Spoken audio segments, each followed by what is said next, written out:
Bismillahirrahmanirrahim. Elhamdülillahi Rabbil alamin. Ve salatu ve selamu ala seyyidil mursalin ve ala alihi ve ashabihi ecma'in. Ең алғаш жаратқан Аллах Субханала Тағалаға шексіз мақтаулар болсын. Андан кейін сүйікті пайғамбарымыз саллаллаху алейхи уассаламға Алла Тағаланың үзгілтексіз салауат саламдары болсын.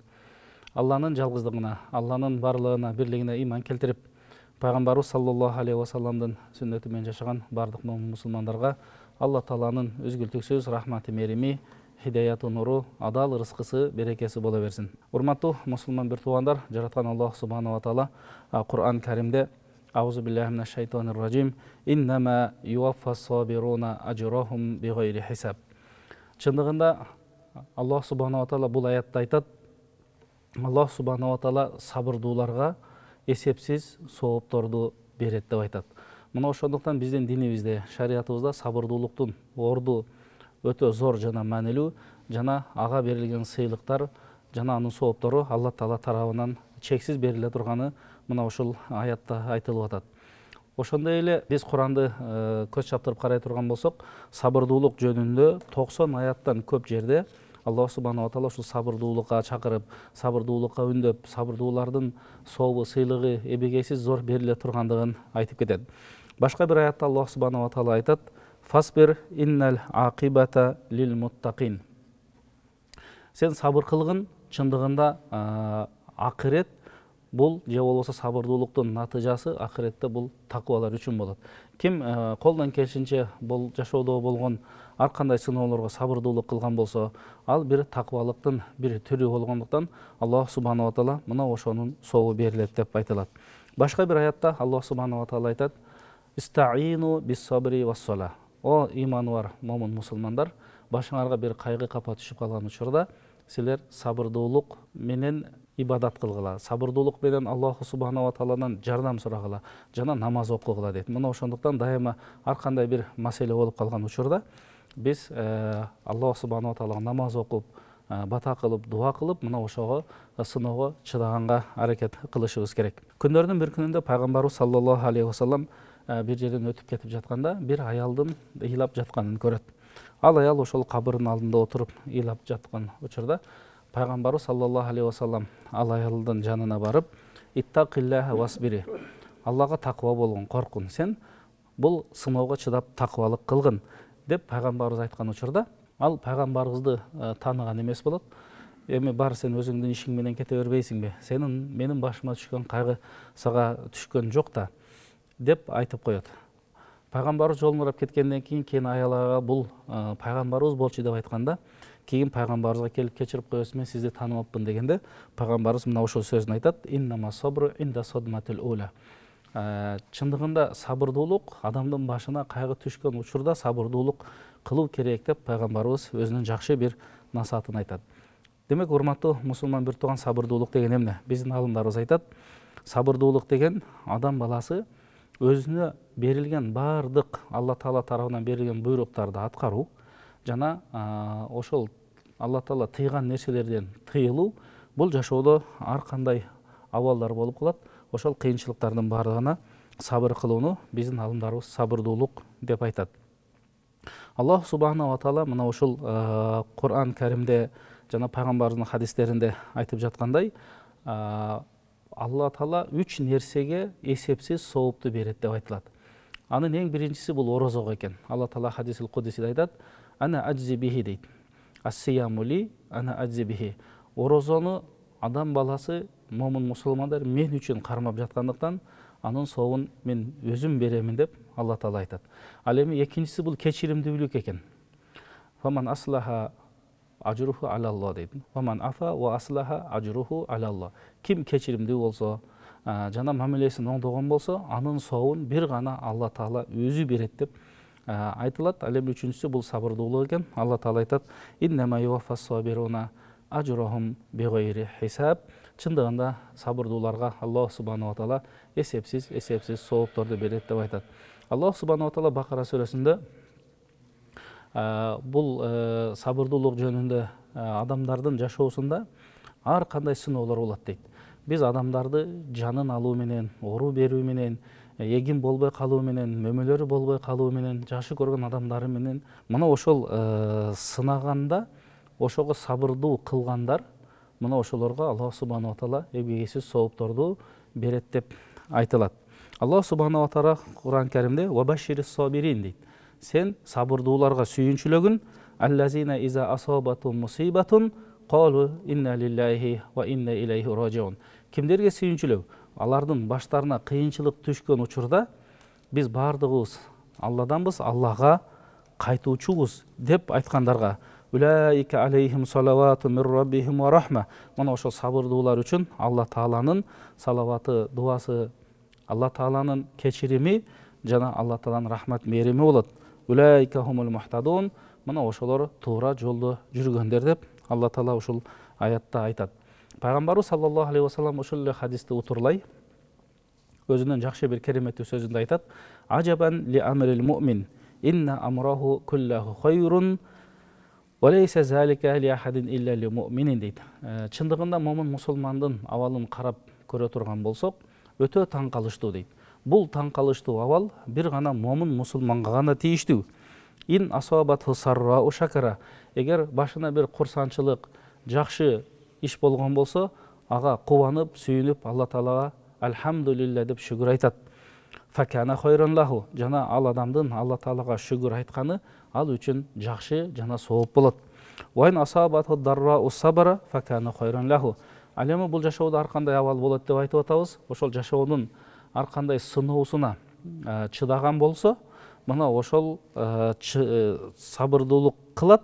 Ал эми сабырдуулук кылганы бул ал үчүн жакшы деп Пайгамбарыбыз саллаллаху алейхи ва саллям өз хадисинде айтат. Демек биз кандай гана абал болбосун, кеде ооруп калабыз, кеде ата энебиз ооруп калат, кеде ар кандай окуялар болот, жакын адамдарыбыздан ажырап калышыбыз мүмкүн. Мына ошондуктан биз ошол учурларда чыныгы Алла Тааладан ал соопторго, Куранда, сүннөттө айтылган соопторго жетишүү үчүн биз колдон келишинче сабырдуу болгонго аракет кылышыбыз керек.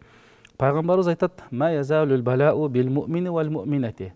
Аллах субханала таала момун мусулман эркекти, аялдарды сынайт, өздөрүнүн нафстарында сынайт. Кеде ооруп калат адам. Ва валадихи, баласында сынайт. Ва малихи, мал мүлкүндө сынайт. Хатта ялкаллаха таала ва ма алейхи хатиатун. Мына ошентип Алла Таала адамды сынай берет, сынап отуруп, адам ага сабыр кылып отуруп, ага соопторду алып отуруп, кыяматта Алла Таалага жолуккан учурда ал сабыр кылган адамдын бир да катасы калбай калат дейт. Башка бир хадисте Пайгамбарыбыз айтат: «Инна изамал жазаи ма изамал бала». Чындыгында Алла Тааланын көп сооп берүүсү ошол амалга да карап болот дейт. «Ва инналлахи иза хабба кауман ибталахум». Алла Таала бир адамды, бир коомду жакшы көрсө, аларды сынайт. «Фаман радия фалаху рада». Ким ошол сыноолорго, кайсы адам болбосун, кайсы коом болбосун, ошол сыноолорго сабырдуулук кылган болсо, алар Алла Тааланын ыраазычылыгына ээ болот экен. «Ваман саката фалаху сухт». Ким ошол сыноолорго нааразы болсо, ачуусу келсе, карын келтирсе, анда алар дагы ошо Алла Тааланын ачуусуна калат деп айтылат. Абу Хурайра радиаллаху анху риваят кылган хадисте Пайгамбар саллаллаху алейхи ва салламдын жакшы бир кереметтүү сөзүндө мындай деп айтат: «Иннал абда лиякуну лаху индаллахи манзила». Бир адамдын Алланын алдыда өзүнүн орду, даражасы болот. Ал орунга ал адам өзүнүн кылган амалы менен жете албайт. «Фама язалуллаху ябталихи бима якрах хатта яблугха ия». Аллах субханала таала ал адамды сынап отуруп, мына ошол өзүнүн алдындагы эң бийик чоң даражага Алла Таала жеткирет экен. Ал даражага орозо менен, намаз менен, ажылык менен да жете албайт экенбиз. Бирок ал даражага мына ошол Алла Таала берген сыноого сабырды кылуу менен гана жете алат экенбиз. Пайгамбарыбыз саллаллаху алейхи ва салламдын хадисин Абу Саид аль-Худри мындай деп айтат: «Ансорлордон болгон бир киши келип пайгамбарыбыздан сурады» дейт. Эми колу жука пайгамбарыбыздан күнүгө эле келип сурай берди. Пайгамбарыбыз күнүгө берет эле. Пайгамбарыбыздын бере турган калбай калганда, андан пайгамбарыбыз айтты: «Ма якуну инди мин хайрин фалан аддахираханкум». Эгер менин үйүмдө жакшылык болгон болсо, силерден эч аябаймын. Эгер силер ошону сурабай койгон болсоңор, алар өзүңөр үчүн жакшы. Ким сабырдуулук кылса, ал сабырдуулуктун өзүнүн сыйлыгын алат. Мына ошондуктан силер сабыр кылгыла деп пайгамбарыбыз, андан кийин ошол мээнет кылгыла деп пайгамбарыбыз өзүнүн жакшы насыйкатын, осуятын айтат. Сахихил Бухари, Сахил Муслимде келген хадистеринде жакшы бир өзүнүн кереметтүү сөзүндө пайгамбарыбыз айтат: "Ма юсибу ал-муслима мин насабин". Адамдын жашоосунда, мусулмандын жашоосунда анын бир эртеден кечке иштеп, бир жумуш кылып, ар кандай нерсе менен чарчап калышы мүмкүн. Вала васабин, кээде адам ооруп калат. Ал ооруга сабыр кылуу керек. Вала хаммин, вала хазанин, кээде башына кайгы капа түшөт. Вала аза, же бирөөдөн бир зыян тартып калат. Вала гаммин, кээде башына бир сыноо келип, оор бир кайгы капада болуп калышы мүмкүн. Хатта шаукату юшакиха дейт. Керек болсо кээде адамдын бутуна же колуна бир кичинекей текенек да сайылып калат дейт.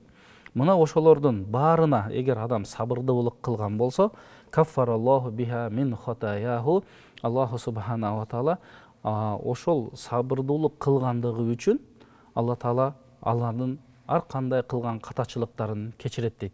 Бул болсо дагы Алла тааланын бизге, момун мусулмандарга эң чоң райымы, мээрими десек болот.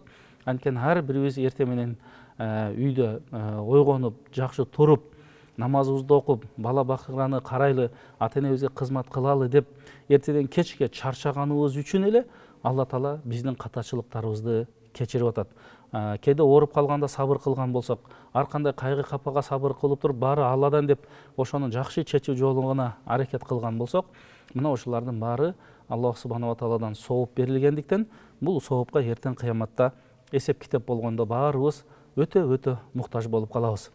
Бир узун окуянын кыскасы эле бир адамдын көчөдө кетип жатып, муктаждарга 2 кесим нан берип койгондугунун сыйлыгын кыяматта эсеп китеп болуп жаткан учурда, амаллар таразага тартылып жаткан учурда, мына ошол башка амалдар эмес, ошол 2 кесим катуу нанынын оң таразаны оор кылып басып кеткен артынан бейишке киргендиги бул айтылып келет. Мына ошондуктан биз ар бир кылган ишибизде ниетибизди тууралашыбыз керек. Ыхлас менен аткарышыбыз керек. Ал жакшылык иш болгондон кийин аз болсо дагы ошону колдон келишинче аткарышыбыз керек. Андан кийин мына ошол сабырдуулуктун түбү сары алтын деп бекеринен айтылган эмес. Жашоодогу ар кандай окуяларга, абалга душар болгон күндө деле баары Алладан деп эң биринчи ошол маселени сабырдуулук менен чечкенге аракет кылышыбыз керек.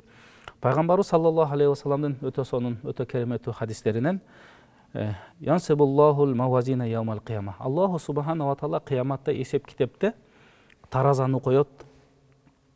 Фаюта би ахлус сала фаюафуна уджурахум бил мавазин. Намаз окуган адамдарды алып келип эсеп китепте ошол намаз окугандары үчүн берилген соопту ошого тартып андан кийин берет дейт. Фаюта би ахлис садакати фаюафина уджурахум бил мавазин. Андан кийин кайрымдуулук, садака берген адамдарды алып келип аларды эсеп китеп кылганда алардын дагы соопторун ошол таразага тартып андан кийин берет дейт. Фаюта би ахлил бала. Андан кийин бул дүйнөдө кайгы капага чөккөн, ар кандай сыноолорго дуушар болуп, мына ошол нерселерге сабырдуулук кылгандар алып келингенде, алар үчүн тараза да коюлбайт экен. Алардын китептери да ачылбайт экен.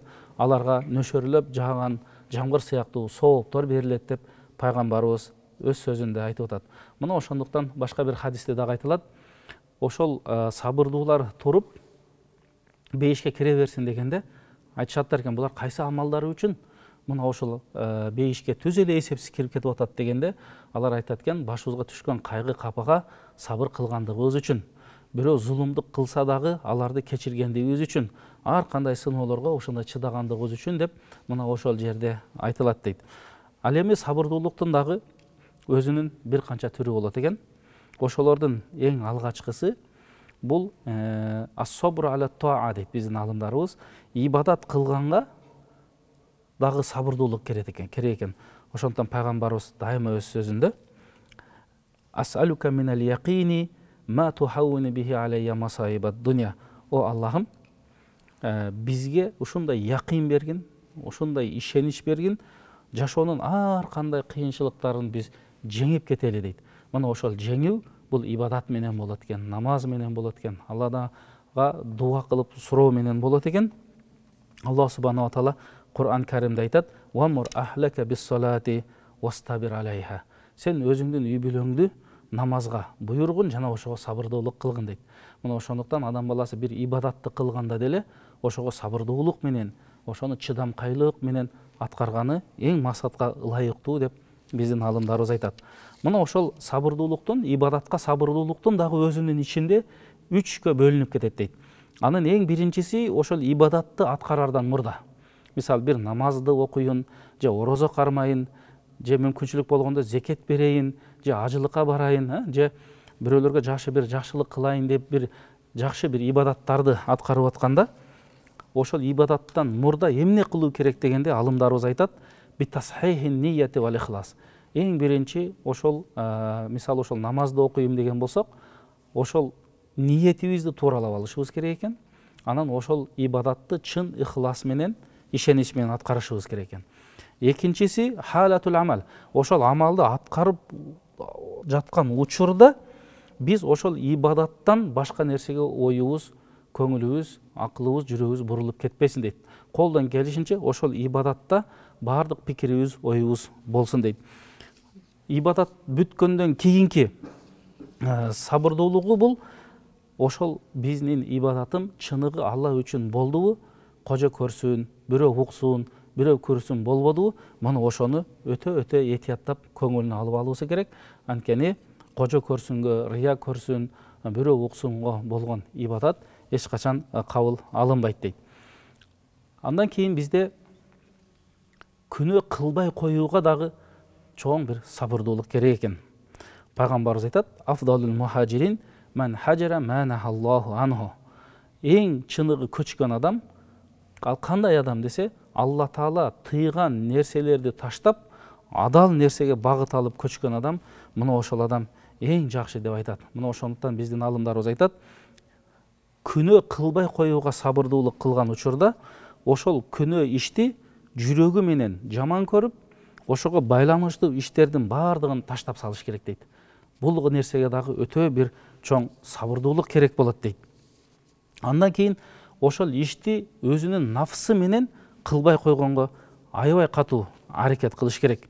Үчүнчүсү, мына ошол күнөөнү колдон келишинче оюндан таштап, кыймыл аракетинен таштагандан кийин ал күнөө ишке, шариятка туура келбеген ишти такыр эле таштап, андан кийин аткарбай койгонго дагы өзүнчө бир чоң сабырдуулук керек деп биздин алымдарыбыз айтат.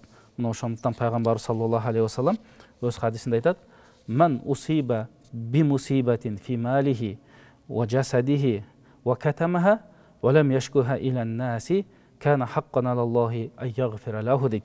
Кайсы бир момун мусулман башына бир кайгы капа келип, Алла Таала аны өзүнүн нафсында, денесинде, малында, үй бүлөсүндө сынаган болсо, мына ошол сынооду жашырып, эч кимге ашыкча арызданбаса, жана Алладан гана жардам сураса, Алла Таала айтат: анын күнөөсүн мен сөзсүз түрдө кечирүү милдет болуп калды деп Алла Таала өзү айтат экен. Мына ошондуктан бир данышман айткан экен: "Вассабру фин наибати сабун, лакин фавату саваби асабу". Чындыгында кыйынчылыкка сабыр кылуу кыйын, бирок соопко жетпей калуу андан да кыйын деп өзүнүн жакшы бир данышман сөзүндө айтып кеткен экен. Мына ошондуктан урматтуу мусулман бир туугандар, биз колдон келишинче сабырдуулукка аракет кылалы. Мына биз Кудай буйрса колдон келишинче момун мусулман болгондон кийин, Алла Тааланын аяттарын, пайгамбардын хадистерин уккандан кийин, биз мына ушул динибизде бейишке кирүү жолдору аябай көп экен. Мына ошол бейишке кирүү жолдорунун бир жолу бул сабырдуулук. Мына ошондуктан мына ушул сабырдуулук менен өзүбүздү кооздоп, жан дүйнөбүздү байытып, акыл пикирибизди тунартып аракет кылган болсок, бул болсо дагы биздин бул дүйнөдө жана акыретте эң ийгиликке жетүүбүзгө себепчи болот. Жараткан Аллах субханаху ва таала баарыбызга сабырдуулукту берген болсун, ыйманыбызды бекем кылып, ибадаттарыбызды кабыл кылсын. Ассаламу алейкум ва рахматуллахи ва баракатух.